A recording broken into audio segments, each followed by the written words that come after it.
भगवान जब कृपालु होते हैं तब गुरु के रूप में हमारे जीवन में आते हैं। हमारी दीक्षा तो 2 दिन पूर्व अभी दंड संन्यास की हुई है। तो ये मोह रूपी बंधन को काटने के लिए परशु मुद्रा रूपी अस्त्र है जो इसमें उन्होंने धारण कराया है। संन्यास की परंपरा में दंड सन्यासी सर्वोत्तम और सर्व प्रमुख संन्यास है, लेकिन दंड जिनके हाथ में है उनके लिए बहुत सारा विधि निषेध है। आदि शंकराचार्य जी के शिष्य प्रशिष्य ही है। को महाकुंभ के अलग अलग रंग दिखा रही हूँ और इस वक्त मैं आदि गुरु शंकराचार्य अभिमुक्तेश्वरानंद जी के आश्रम में हूँ और यहाँ मैं मिली मुकुंदानंद जी गिरी जी महाराज से। हम उनसे जानने की कोशिश करेंगे जो शंकराचार्य जी की पद्धति है वो क्या होती है और कैसे काम करती है। महाराज जी आपका बहुत बहुत जी नारायण। महाराज जी आपको देख देख रहे हैं हम, आपकी बहुत कम उम्र लग रही है और हम ये जानना चाहते हैं कि हमने महामंडलेश्वर देखे, उनके बारे में भी जानने की कोशिश करी। उनके यहाँ भी अलग अलग पद्धति होती है, जैसे श्री महंत महंत इन सब के बारे में जाना। अब हम जानना चाहते हैं जो शंकराचार्य जी बनते हैं वो कैसे बनते हैं और उनकी क्या पद्धति है। सनातन धर्म में गुरु शिष्य परंपरा का सर्वाधिक महत्व है। हमारे यहाँ हम ये मानते हैं कि भगवान जब कृपालु होते हैं तब गुरु के रूप में हमारे जीवन में आते हैं। तो गुरु शिष्य परंपरा पे जब हम विचार करेंगे तो हम पाएंगे कि भारत देश में जो सनातन संस्कृति है उसमें सर्वोत्तम गुरु शिष्य परंपरा भगवत्पाद आदि शंकराचार्य जी महाराज की परंपरा है, जो ईसा पूर्व 527 वर्ष पूर्व केरल के कालडी में जिनका अवतार हुआ और उन्होंने मात्र 32 वर्ष के अल्पावस्था में पूरे देश में 4 बार भ्रमण किया और भ्रमण करके चारों दिशाओं में 4 वेद को आधार बना करके 4 आचार्य पीठों की स्थापना की, जिसपे उन्होंने अपने योग्य शिष्यों को बनाया और बैठा करके साथ में ये उद्घोषणा की कि अस्मत् पीठ समारूढ़ः परिव्राट उक्त लक्षणः अहम एव इति विज्ञेयः यस्य देव इति श्रुतेः।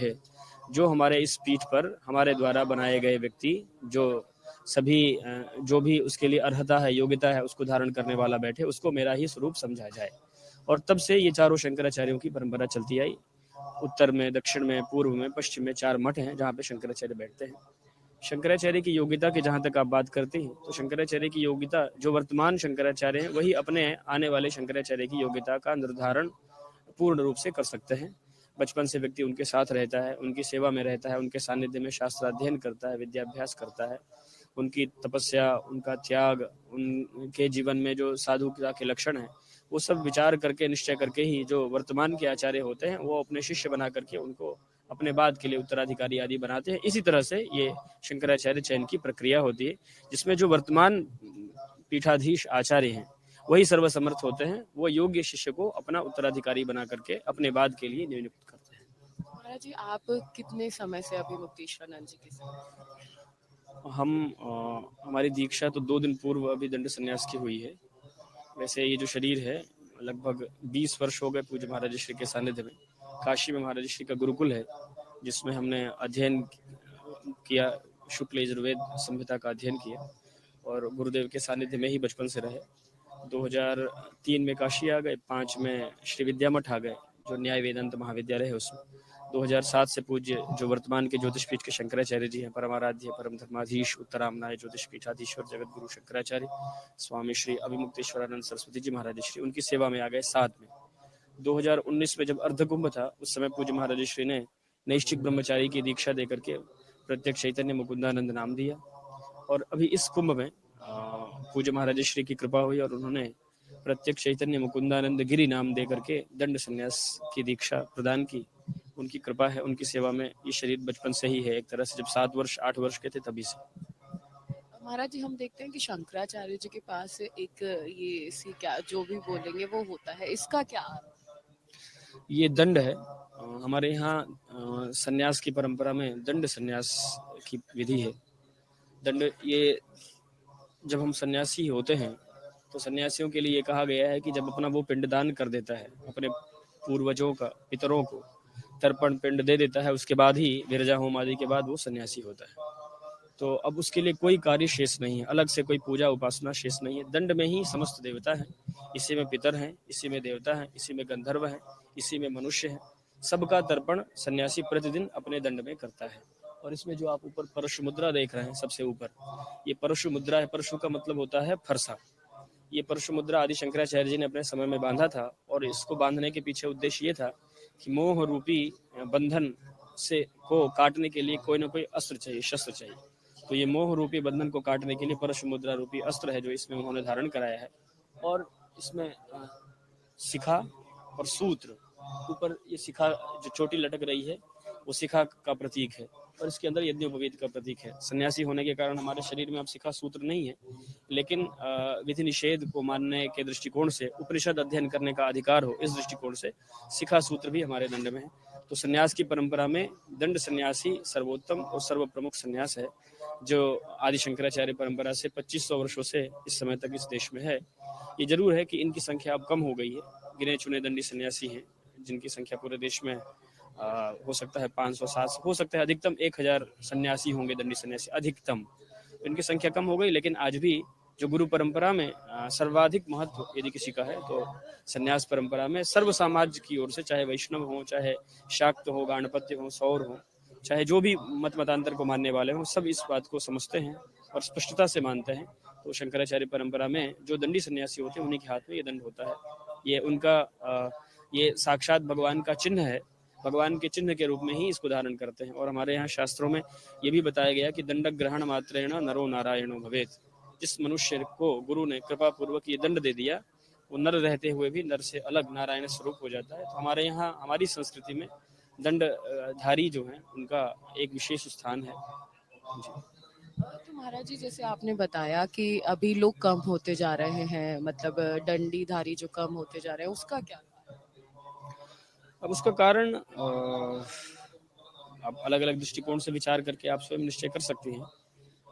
असल में क्या है कि सन्यासी साधु तो बहुत वेश दिखाई पड़ेगा आपको देश में, लेकिन दंड जिनके हाथ में है उनके लिए बहुत सारा विधि निषेध है।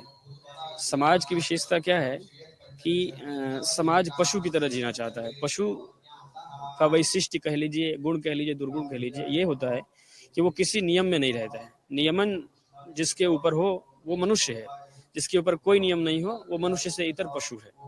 तो समाज में अधिकतर क्या होता है कि कोई भी व्यक्ति कोई नियम मानना नहीं चाहता है। किसी को आप, किसी छोटे बच्चे को भी कोई नियम बताए, भाई हम क्यों माने, अरे तुम्हारे पूर्वज करते थे शायद, हम क्यों माने, हम नहीं मानेंगे। तो इस तरह की प्रकृति अधिक दिखती है। तो जो दंड संन्यास की प्रक्रिया है उसमें नियमन है, विधि निषेध है, ये करना ही होगा, ये नहीं विधि निषेध। तो विधि निषेध को मानने वाले लोग सब जगह कम है। तो आप ऐसा समझ सकते हैं कि विधि निषेध से दूर रह करके बहुत सारे लोग दंड संन्यास लेते हैं, लेकर के संन्यास के ठीक बाद उस दंड का विसर्जन करके परमहंस हो जाते हैं, विधि निषेध से अपने आप को ऊपर उठा लेते हैं। फिलहाल हम लोग तो सामान्य हैं, इसीलिए हम लोग चाहते हैं कि जो विधि निषेध गुरु जी बताएं उसका परिपालन हम कर सकें। तो आप सामान्य भाषा में ये समझ सकते हैं कि विधि निषेध को मानने वाले लोगों की संख्या कम होने के कारण दंड संन्यास की संख्या कम है, लेकिन कम है, समाप्त थोड़ी न हुई है। एक आदि शंकराचार्य जी ने 2500 वर्ष पहले जो परंपरा आरंभ की, आज 2500 साल बाद उनकी प्रासंगिकता में इतनी कमी नहीं हुई, विस्तार हुआ है। और जितने भी शिष्य प्रशिष्य, जितने भी कषाय वस्त्रधारी आपको चाहे किसी रूप में दिख रहे हैं, कहीं ना कहीं वो सबके गुरु तो आदि शंकराचार्य जी रहे और वो दंडी थे। तो भले हम दंड स्वरूप में आज संख्या के दृष्टिकोण से कम हो, लेकिन जितने भी हैं सन्यासी इस देश में वो सब हमारे शिष्य प्रशिष्य वर्ग के ही हैं, आदि शंकराचार्य जी के शिष्य प्रशिष्य ही हैं। इसीलिए कोई इसमें क्षोभ की बात नहीं है। बस ये है कि इसमें विधि निषेध का पालन थोड़ा अधिक करना पड़ता है, इसीलिए इसमें संख्या कम है, ऐसा हमारा सामान्य दृष्टिकोण से मानना है। महाराज जी, अंतिम सवाल ये रहेगा, जैसे अभी तो महाकुंभ है और हम आपको हमेशा देखते हैं, अर्थ को महाकुंभ हमेशा देखा जाता है, लेकिन इसके बाद आप कहाँ जाते हैं, क्या करते हैं? देखिए, सन्यासियों के विषय में तो ये कहा गया है कि सन्यासी जो है परिव्राड है। परिव्राड का मतलब जो निरंतर परिव्रजन करता रहे, जो निरंतर चलता रहे। तो हम लोग सन्यासी होने के साथ साथ शिष्य हैं गुरु जी के, तो हमारे लिए तो गुरु का आदेश ही सर्वोपरि है। सन्यास उन्होंने दिया है, अब उनका जो आदेश, उनका आदेश अभी तक तो आदेश सन्यास के पूर्व तक तो बद्रीनाथ धाम में हम रहते थे। बद्रीनाथ जी में पूज्य शंकराचार्य जी का मठ है, उसी में सेवा में थे, ज्योतिर्मठ में, बद्रीनाथ धाम।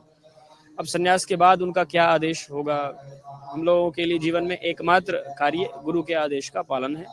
और हम अपने इष्ट से, अपने गुरु से यही प्रार्थना करते हैं कि हमारी मति इसी तरह की बनी रहे, ताकि हम उनके आदेश का अक्षरशः पालन कर सकें। वो जहाँ भेजेंगे, जिस परिस्थिति में रखेंगे, जैसा करेंगे। अपने विषय में चिंता बचपन से ही ऐसा स्वभाव भगवान ने दिया कि हमने अपने विषय में चिंता कभी की नहीं, क्योंकि हमको पता है कि हमारे विषय में सोचने वाला कोई और है। तो जब गुरु स्वयं सोचने के लिए तैयार हैं तो हमको क्या सोचना है, वो जो आदेश करेंगे उसका पालन किया जाएगा। ये तो थे महाराज जी जिनके बारे में हम जानना चाहते थे कि शंकराचार्य की पद्धति कैसे होती है, शंकराचार्य की जो प्रक्रिया है बनने की वो क्या होती है। आगे भी हम आपको महाकुंभ के ऐसे ही अलग अलग रंग दिखाते रहेंगे। आप हमारे साथ बने रहिए और देखते रहिए अमरुजाला.com। अगर आपको हमारा ये वीडियो पसंद आया हो तो हमारे चैनल जीवांजलि को सब्सक्राइब करें